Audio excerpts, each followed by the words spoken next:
দুনিয়ার জীবনকে প্রাধান্য দেয়া যাবে না। ওয়ামা হাদিহিল হায়াতুদ দুনিয়া ইল্লা মাতাউল গুরুর, সম্পূর্ণ মরীচিকা। মরীচিকা দেখেছেন? দুনিয়ার জীবন যে কি জিনিস, যারা আল্লাহর পথে পরীক্ষার সম্মুখীন হয়েছে ওরা জানে। মানে কিচ্ছু না, মানে মুহূর্তে আল্লাহ পাক ইহকাল পরকালের ফয়সালা করে ফেলবে। আমরাও বুঝবো, এটা আমরা বুঝবো না এমন নয়। ইয়াং ছেলে রাস্তায় যাচ্ছে, বাইক নিয়ে খুব দাবরানি দিচ্ছে, আছে না? হঠাৎ অ্যাক্সিডেন্ট, ডেড, স্পট ডেড। এটা দুনিয়ার জীবনটা। সারা জীবন দুনিয়ার পিছনে ছুটেছে, শেষ বয়সে হতাশ, কিছুই পেলাম না। পাবে না, কারণ আল্লাহর পথে না চললে শেষ বয়সে গিয়েও কিছু পাবেন না। যন্ত্রণা, হতাশা, গ্লানি ছাড়া। তখন দেখবেন আত্মহত্যা করে শেষ, ডেড। দেখবেন অনেক প্রতাপশালী বাচ্চা বড় বড় লেকচার দিচ্ছে, হঠাৎ রাস্তায় হাঁটতে হাঁটতে ডেড। সারাদিন রাত জেনা করেছে, মদ খেয়েছে, জেনা ছড়িয়েছে সমাজে, নগ্নতা, অশ্লীলতা ছড়িয়েছে, ভাইরাস মহামারী দিয়ে শেষ। দুনিয়ার জীবন কি জীবন! চোখের সামনে অহরহ এগুলো ঘটনা দেখছি আমরা। যাচ্ছে খুব সাদাল্লাদ করে, বর বিয়ে করতে যাচ্ছে, কার অ্যাক্সিডেন্ট, শেষ, ডেড। কিছু সাহাবী তো এমনও ছিলেন, বদরের যুদ্ধ করতে এসেছেন, হাতের মধ্যে কিছু খেজুর আছে, খেজুর খাচ্ছেন, খোরমা খেজুর খাচ্ছেন। তখন নবী সাল্লাল্লাহু আলাইহি ওয়াসাল্লাম দাঁড়িয়ে ভাষণ দিচ্ছেন যে ওয়াসাবিকু ইলা মাগফিরাতিম মির রাব্বিকুম ওয়া জান্নাহ। ওই যে আয়াতটা আছে, তোমরা এগিয়ে চলো তোমাদের রবের ক্ষমার দিকে এবং জান্নাতের দিকে। আরদুহা কাআরদিস সামাই ওয়াল আরদ, যার প্রশস্ততা আসমান এবং জমিনের সমান। সাহাবী খেজুর খেতে খেতে খেজুরটা ফেলে দিলেন। আরেকজন সাহাবী জিজ্ঞাসা করলেন যে খেজুরটা ফেলে দিলেন কেন? তিনি বলছেন এই খেজুরগুলো খেতে অনেক সময় লেগে যাবে। নবী সাল্লাল্লাহু আলাইহি ওয়াসাল্লাম এমন কথা বলেছেন, এটা শোনার পরে আমি আর এক সেকেন্ড নষ্ট করতে যাচ্ছি না। খেজুর ফেলে দিয়ে যুদ্ধে ঝাঁপিয়ে পড়লেন, দেন শহীদ হয়ে জান্নাতে চলে গেলেন। তারাও তো মৃত্যুর স্বাদ গ্রহণ করেছেন, তাই না? সুমাইয়া রাদিয়াল্লাহু আনহা, আবু জাহেল তাকে নির্যাতন করছে, তার লজ্জাস্থানে বর্ষা ঢুকিয়ে দিয়ে, চিন্তা করতে পারেন, লজ্জাস্থানে বর্ষা নিক্ষেপ করে হত্যা করলো। সুমাইয়া রাদিয়াল্লাহু আনহা দেখতে কালো বর্ণের, চেহারা সুন্দর নয়, হয়তোবা আপনার মতো সুন্দর নয়, জান্নাতে এখন হাসছে ইনশাআল্লাহ তাআলা।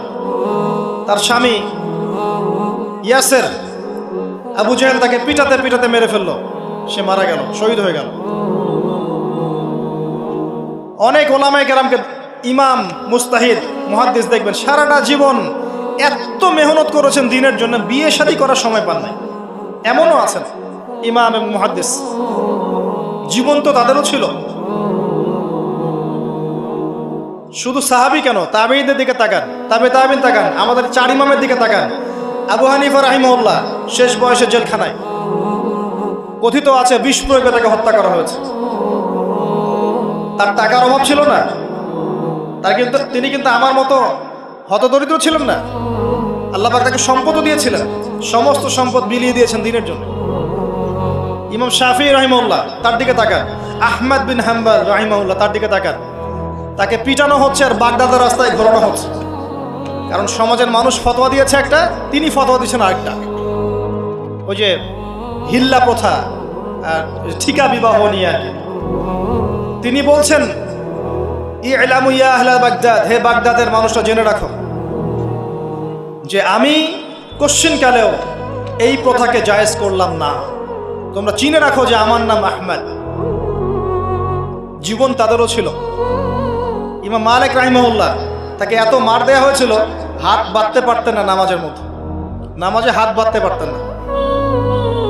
সাহাবীদের থেকে নেন, তাবেঈ থেকে নেন, তাবেঈ থেকে নেন, মুস্তাহিদ ইমাম থেকে নেন, দুনিয়ার জীবন তারাও কিন্তু ভোগ করেছেন, আর আমরাও ভোগ করছি। আমাদের ভোগের সিস্টেমটা দেখেন, তাদের ভোগের সিস্টেমটা দেখেন। আমরা বাঁচছি দুনিয়ার জন্য, তারা বেঁচেছে পরকালের জন্য। আমরা দুনিয়ায় বাঁচছি দুনিয়ার জন্য, দুনিয়ার একটা চাকরি, একটা ব্যবসা, একটা পরিবার, একটা স্ট্যাটাস, বাড়ি গাড়ি, টাকা কড়ি, সম্পত্তি, এগুলোর জন্য। কিন্তু তারা বেঁচেছেন আল্লাহর জন্য, পরকালের জন্য। যে ব্যক্তি দুনিয়ার জন্য দুনিয়া করে, আল্লাহ পাক তাকে ইহকাল পরকাল দুটোই নষ্ট করে দিবেন। যে ব্যক্তি পরকালের জন্য দুনিয়া করবে, আল্লাহ পাক তার দুনিয়া গুছিয়ে দিবেন, আখিরাতও গুছিয়ে দিবেন ইনশাআল্লাহ। প্রথম কথা হচ্ছে এই যে দুনিয়ার জীবনকে প্রাধান্য দেওয়া যাবে না। দুনিয়ার জীবনের প্রতিটা কাজ আপনি একটা উদ্দেশ্যই করবেন, সেটা হচ্ছে আল্লাহ সন্তুষ্ট।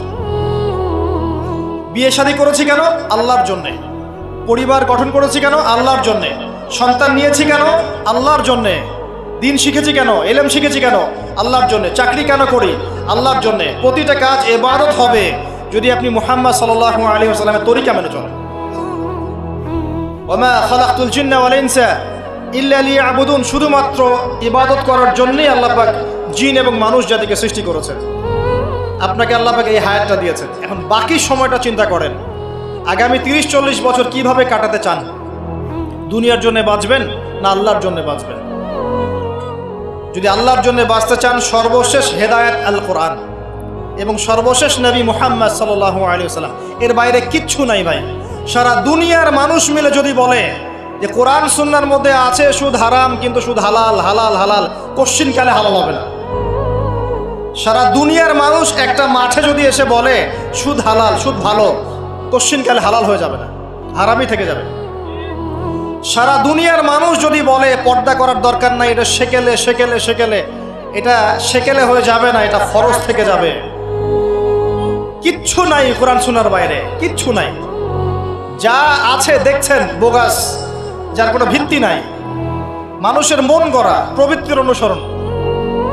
এখন আপনি যখন কোরআন এবং সুন্নাহর কাছে আসতে চাইবেন, তখন কিন্তু আপনি চতুর্দিক থেকে বাধা পাবেন। এই পথ চলাটা এত সহজ হবে না। হ্যাঁ, কাদের জন্য সহজ হবে? যারা প্রোটেস্ট্যান্ট মুসলিম হবে। কি মুসলিম? প্রোটেস্ট্যান্ট মুসলিম। এটা কেমন? মানে ওটাও ঠিক এটাও ঠিক, সুদ খেলেও হয় না খেলেও হয়, পর্দা করলেও হয় না করলেও হয়, নামাজ পড়লেও হয়, মাঝে মাঝে ছাড়লেও হয়, যাকাত দিলেও হয় না দিলেও হয়। মডারেট প্রোটেস্ট্যান্ট মানে কোরআন সুন্নাহ যা আছে এগুলো খুব কঠিন মনে হয়, এটা মৌলবাদী মৌলবাদী মনে হয়, এগুলো মানলে তো এই যুগে চলা যায় না, এগুলো ওই যুগের জন্য। এরকম ভার্সনে যারা চিন্তা করবে তাদেরকে কষ্ট পেতে হবে না। তারা দেখবেন কষ্ট না করেই দুনিয়ার জীবন কাটিয়ে দিচ্ছে, ওদের কোনো বাধা বিপত্তি আসবে না।